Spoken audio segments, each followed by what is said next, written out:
Assalamualaikum warahmatullahi wabarakatuh. Kali ini saya akan menjelaskan sistem kontrol dan monitoring jaringan. Pengertian dari sistem monitoring merupakan proses pengumpulan dan melakukan analisis terhadap data-data pada lalu lintas jaringan dan tujuan memaksimalkan seluruh sumber daya yang dimiliki. Secara garis besar, tahapan dalam sebuah sistem monitoring terbagi ke dalam 3 proses besar, yaitu A. Proses dalam pengumpulan data monitoring. B. Proses di dalam analisis data monitoring. C. Proses di dalam menampilkan data hasil monitoring. Gambarnya seperti di bawah. Ada juga monitoring jaringan komputer dapat dibagi menjadi dua. Monitoring ada dua bagian ya. Yang pertama connection monitoring dan yang kedua traffic monitoring. Connection monitoring merupakan teknik monitoring jaringan yang dapat dilakukan dengan melakukan tasping antara monitoring station dan device target, sehingga dapat diketahui bila koneksi terputus. Yang kedua yaitu traffic monitoring, merupakan teknik monitoring jaringan dengan melihat paket aktual dari trafik pada jaringan dan menghasilkan laporan berdasarkan trafik jaringan. Alasan dilakukan monitoring jaringan yaitu untuk menjaga stabilitas jaringan. Sulit untuk mengawasi apa saja yang sedang terjadi di dalam jaringan yang dimiliki. Sejumlah besar mesin atau host tanpa alat pengawas yang baik untuk mendeteksi kesalahan pada jaringan gateway, server maupun user, untuk memberitahu troll kepada administrator jaringan secepatnya, mempermudah analisis trouble hosting pada jaringan, dan yang terakhir mendokumentasikan jaringan. SNMP atau kepanjangan dari Simple Network Management Protocol, sebuah protokol yang dirancang untuk memberikan kemampuan kepada penggunanya untuk memantau dan mengatur jaringan komponen jaringan komputernya secara sistematis dari jarak jauh atau dalam satu pusat kontrol saja. SNMP menggunakan port UDP 161 saat SNMP Manager berkomunikasi dengan SNMP Agent, dan port UDP 162 ketika agen mengirimkan unsolicited traps kepada SNMP Manager. Network Monitoring 1. Network Monitoring System atau NMS menggambarkan sebuah sistem yang terus meneruskan monitoring jaringan komputer, sehingga jika terjadi gangguan dapat secepatnya melakukan notifikasi kepada seorang network atau sistem administrator. Kedua, terus monitoring dapat berupa angka ataupun representasi grafik dari kondisi jaringan. Hal ini bertujuan untuk memvisualisasikan secara akurat apa yang terjadi agar network administrator mengetahui lokasi yang memerlukan penyesuaian. Manfaat sistem monitoring jaringan yaitu menyusup jaringan dalam dideteksi dan disaring, anggaran jaringan dan sumber daya dijustifikasi, menggunakan jaringan secara layak bisa diletakkan. 4. Yaitu virus jaringan dengan mudah dideteksi.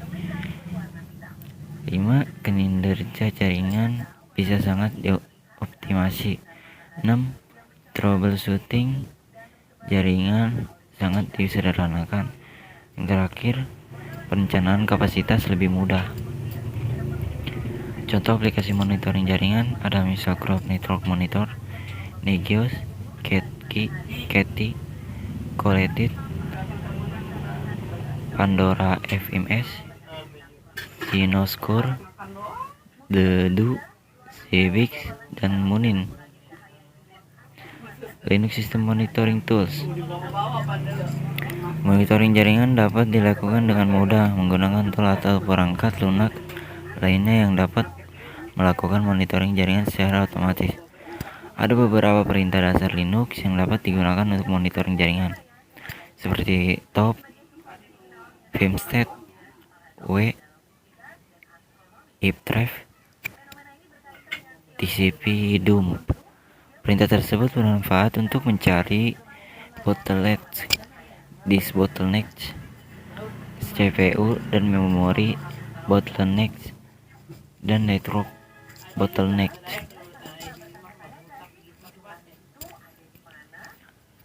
Nah, di sini yang pertama nih, perintah top merupakan perintah pada Linux yang digunakan untuk melihat aktivitas proses top maupun memberikan gambaran real time sebuah sistem yang sedang berjalan dan proses yang sedang terjadi. Top memiliki beberapa hotkey. Huruf A menurutkan tampilan berdasarkan penggunaan paling besar dari sumber daya sistem. Yang kedua, huruf F masuk ke konfigurasi interaktif layar untuk TOP. Ketiga, huruf K memberikan perintah kill untuk sebuah proses. Keempat, huruf O memungkinkan untuk secara interaktif memilih urutan pada top.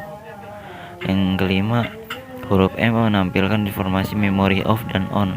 Yang keenam, yaitu huruf T menampilkan rangkuman informasi off dan on. Seperti gambar di sini ya. Kita lanjut. Yang kedua ada perintah vimstat.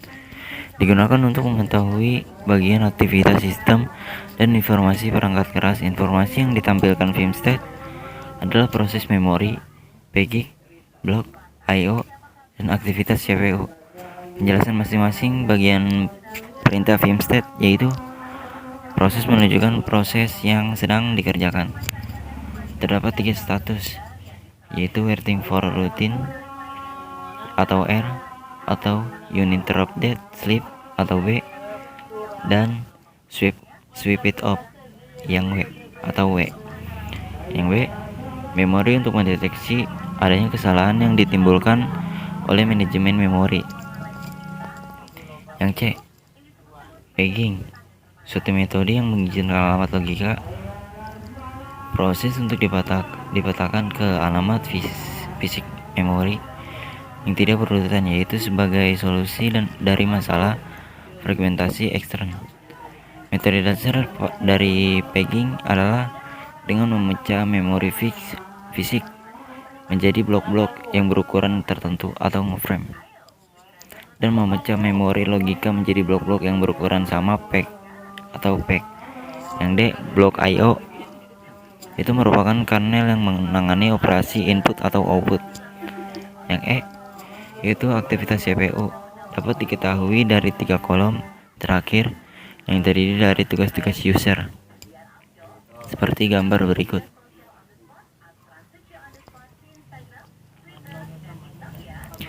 Yang ketiga, perintah W. Perintah W dapat digunakan untuk mengetahui siapa saja yang melakukan login dan apa yang sedang dilakukan. Perintah W menampilkan informasi tentang user yang sedang berada dalam server dan menampilkan proses yang dijalankan user. Contohnya perintah W. Contoh output 15.2 02.2 16 up 45 menit. 2 user load event 2 0.55,0.55 user from login at idle GCPU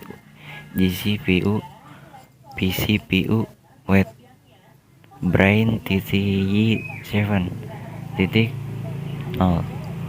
14.17, 45.05, 1.27, 0.90s, Genome Season, Brain PTS/0.2, 0.0, 14.2, 43, 0.00s, 0.22s, 0.00sw. Perintah ifref. Perintah ifref merupakan perintah Linux yang menyediakan statistik jaringan. Interrupt tersebut bekerja dengan mengumpulkan sambungan data TCP seperti statistik, aktivitas interface, dan drop, lalu install TCP dan UDP. Keunggulan ifref adalah dapat dijalankan melalui shell terminal sehingga cocok digunakan pada server yang tidak menggunakan Windows, dan dapat dijalankan melalui aplikasi remote login seperti PATI. Seperti gambar berikut. Pada hasilnya yang muncul dapat diketahui IP address 172.30.4.212 masuk melewati 39604, kemudian melalui port. Lanjut, yang terakhir ada perintah TCP dump. Untuk menangkap paket-paket yang mengalir di jaringan dapat menggunakan perintah TCP dump. Digunakan administrator jaringan untuk melakukan troubleshooting terdapat trafik jaringan. Perintah TCP dump digunakan untuk mengetahui port yang aktif dalam suatu jaringan, jenis trafik, paket yang lewat, dan lain-lainnya. Seperti gambar berikut. Sekian dari saya. Terima kasih. Wassalamualaikum warahmatullahi wabarakatuh.